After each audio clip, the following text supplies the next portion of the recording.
আসসালামু আলাইকুম। সর্বশেষ বাংলা সংবাদে আপনাদের স্বাগত। শুরুতেই সংবাদ শিরোনাম। আয়নাঘর সম্পর্কে পরিপূর্ণ তথ্য প্রকাশের দাবি। গত দেড় দশক ধরে গুম করা ব্যক্তিদের আয়নাঘর নামে পরিচিত বন্দিশালায় আটক রাখা এবং এ সংক্রান্ত পরিপূর্ণ তথ্য প্রকাশের দাবি জানিয়েছে জাতীয় মানবাধিকার কমিশন। প্রশাসন থেকে হাসিনার ভূত সরাতে হবে, রিজভী। বিএনপি সিনিয়র যুগ্ম মহাসচিব অ্যাডভোকেট রুহুল কবির রিজভী বলেছেন, শেখ হাসিনার ভূত, শেখ হাসিনার আত্মা এখনও তার সাজানো প্রশাসনের মধ্যে রয়েছে। শেখ হাসিনার পতনের জন্য দায়ী তারই বিশ্বস্ত গ্যাং অফ ফোর। ছাত্র জনতার অভ্যুত্থানে ক্ষমতাচ্যুত প্রধানমন্ত্রী শেখ হাসিনা সহ তার দল আওয়ামী লীগের কয়েকজন নেতাকর্মী ও সাবেক সরকারের সঙ্গে সংশ্লিষ্ট গোয়েন্দা সদস্যদের পাঠানো কিছু বার্তা হাতে পেয়েছে দ্য ইন্ডিয়ান এক্সপ্রেস। শেখ হাসিনার বিরুদ্ধে ৩৩টি মামলা, যার মধ্যে ২৭টি হত্যার। ক্ষমতাচ্যুত শেখ হাসিনা ও তার দল আওয়ামী লীগের ৮৬ জন নেতাকর্মীদের বিরুদ্ধে বুধবার ২১ আগস্ট একটি মামলা দায়ের করা হয়েছে। এতক্ষণ শিরোনাম শুনছিলেন, এবার বিস্তারিত। প্রিয় দর্শক, আপনি যদি এই চ্যানেলে নতুন হয়ে থাকেন, ভিডিওটি দেখতে দেখতে চ্যানেলটি সাবস্ক্রাইব করে আমাদের সঙ্গেই থাকুন। আর এই ভিডিও সম্পর্কে আপনি আপনার মূল্যবান মতামতটি কমেন্ট বক্সে জানিয়ে দিন। আর হ্যাঁ প্রিয় দর্শক, জানিয়ে দিন ভিডিওটি কোথা থেকে দেখছেন। আয়নাঘর সম্পর্কে পরিপূর্ণ তথ্য প্রকাশের দাবি। গত দেড় দশক ধরে গুম করা ব্যক্তিদের আয়নাঘর নামে পরিচিত বন্দিশালায় আটক রাখা এবং এ সংক্রান্ত পরিপূর্ণ তথ্য প্রকাশের দাবি জানিয়েছে জাতীয় মানবাধিকার কমিশন।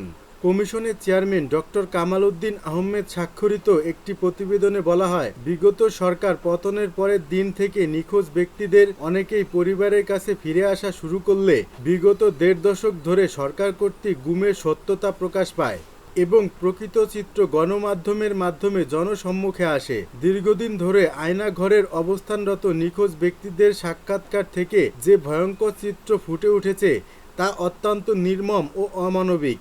একটি গণতান্ত্রিক রাষ্ট্র ব্যবস্থায় আয়নাঘর নামক যে গোপন নির্যাতন সেলের তথ্য উঠে এসেছে তা মধ্যযুগীয় বর্বরতাকেও হার মানায়। প্রতিবেদনে উল্লেখ রয়েছে, আইন শৃঙ্খলা রক্ষাকারী বাহিনী কর্তৃক নিখোঁজ গুমের অভিযোগ কমিশন স্বপ্রণোদিত হয়ে কিংবা কারো অভিযোগের ভিত্তিতে গ্রহণ করে সরকারের নিকট শুধু প্রতিবেদন তলব করতে পারে। জাতীয় মানবাধিকার কমিশন আইন ২০০৯-এর ১৮ ধারায় সীমাবদ্ধতার কারণে কমিশন এক্ষেত্রে নিজে তদন্ত করতে পারে না বিধায় শুধুমাত্র সরকারের দেয়া প্রতিবেদনের উপর নির্ভর করতে হয়।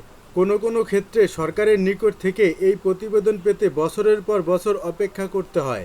আইনের এই সীমাবদ্ধতা কমিশনকে অনেকটা অসহায় অবস্থার মধ্যে ফেলে দেয়, যার আশু সংস্কার প্রয়োজন মর্মে কমিশন মনে করে।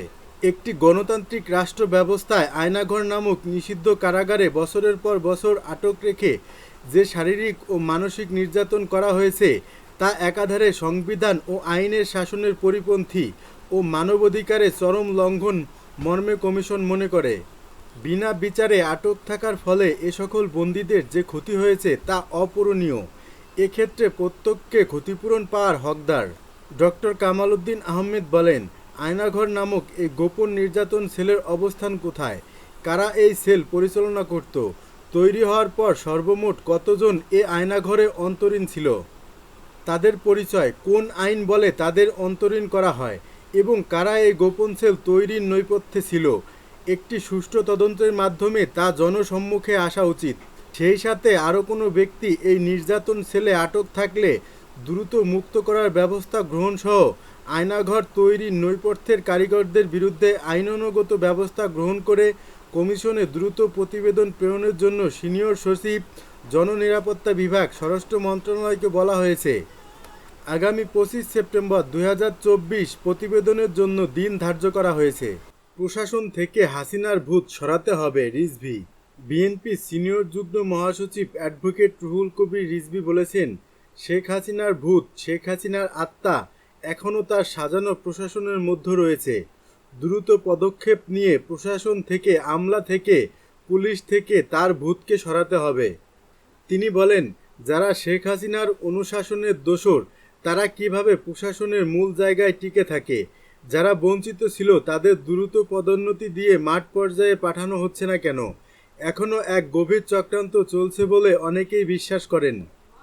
জাতীয়বাদী যুবদলের উদ্যোগে শেখ হাসিনার বিচারের দাবিতে এক বিক্ষোভ সমাবেশে প্রধান অতিথির বক্তব্যে রুহুল কবির রিজভী এসব কথা বলেন। এর আগে একটি বিক্ষোভ মিছিল বায়তুল মোকাররম মসজিদের সামনে থেকে শুরু হয়ে জিপিও মোড় ঘুরে বিএনপির কেন্দ্রীয় কার্যালয়ের সামনে গিয়ে সংক্ষিপ্ত সমাবেশে মিলিত হয়। অন্তর্বর্তী সরকারের উদ্দেশ্যে রিজভী বলেন, আমরা অন্তর্বর্তী সরকারকে আহ্বান জানাই, যত দ্রুত সম্ভব পদক্ষেপ নিন, কারণ শেখ হাসিনার ভূত, শেখ হাসিনার আত্মা এখনও তার সাজানো প্রশাসনের মধ্যে রয়েছে। দ্রুত পদক্ষেপ নিয়ে প্রশাসন থেকে, আমলা থেকে, পুলিশ থেকে তার ভূতকে সরাতে হবে। বিএনপি সিনিয়র যুগ্ম মহাসচিব বলেন, 1971 সালে বাংলাদেশ স্বাধীন হয়েছিল। তারপর থেকে বাংলাদেশকে কেউ কেউ নিয়ন্ত্রণে রাখতে চায়। আমাদের প্রতিবেশী দেশ তাদের হাতের মুঠোয় রাখতে চায়, কিন্তু এটা কি সম্ভব? সম্ভব নয়। এক দেশ থেকে জীবন দিয়ে, যুদ্ধ করে, রক্ত দিয়ে স্বাধীনতা পেয়েছে, অন্য রাষ্ট্রের কাছে বন্দী হতে নয়।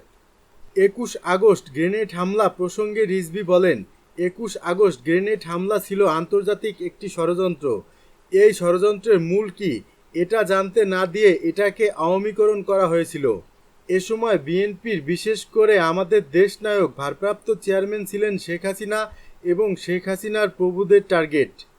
এটা ছিল শেখ হাসিনা ও তার প্রভুদের চক্রান্ত। আমরা এর তীব্র প্রতিবাদ জানিয়েছি। আমরা জানতাম জাতীয়বাদী শক্তিকে নির্মূল করার জন্য শেখ হাসিনা এবং তার প্রভুরা এটা করেছিল। শেখ হাসিনার পতনের জন্য দায়ী তারই বিশ্বস্ত গ্যাং অফ ফোর। ছাত্র জনতার অভ্যুত্থানে ক্ষমতাচ্যুত প্রধানমন্ত্রী শেখ হাসিনা সহ তার দল আওয়ামী লীগের কয়েকজন নেতাকর্মী ও সাবেক সরকারের সঙ্গে সংশ্লিষ্ট গোয়েন্দা সদস্যদের পাঠানো কিছু বার্তা হাতে পেয়েছে দ্য ইন্ডিয়ান এক্সপ্রেস। গত এক সপ্তাহে এই ব্যক্তিদের কারো কারো সঙ্গে অজ্ঞাত স্থানে দেখা করতে এবং বিএনপি ও জামায়াত ইসলামীর প্রতিশোধের শিকার হওয়ার সংখ্যায় আত্মগোপনে থাকা কয়েকজনের সঙ্গে কথা বলতে সক্ষম হয় এই ভারতীয় গণমাধ্যমটি। নাম প্রকাশ না করার শর্তে এসব ব্যক্তিরা জানান, শেখ হাসিনা দল ও জনগণকে পরিত্যাগ করেছে। নেতাকর্মীদের পরিত্যাগ করে শেখ হাসিনার চলে যাওয়ার এই অনুভূতি শেয়ার করেছেন আরও অনেকেই। 5 আগস্টের ঘটনাবলী তারা আগে থেকে আঁচড় করতে পারেনি। সেদিন শেখ হাসিনা তার বোন শেখ রেহানাকে সঙ্গে নিয়ে দেশ ছেড়ে ভারতে চলে যান। শেখ হাসিনার ছেলে সজীব ওয়াজেদ জয় বর্তমানে যুক্তরাষ্ট্রে ও মেয়ে সাইমা ওয়াজেদ ভারতে রয়েছেন। আওয়ামী লীগের একাধিক সূত্র জানায়, শেখ হাসিনার দেশ ছাড়ার সিদ্ধান্ত ও তার মন্ত্রিসভার সদস্য এমনকি ঘনিষ্ঠ সহযোগীদেরও পুরোপুরি বিস্মিত করেছে। এক নেতা বলেন, আমরা টেলিভিশনের খবর থেকে এটা জানতে পারি।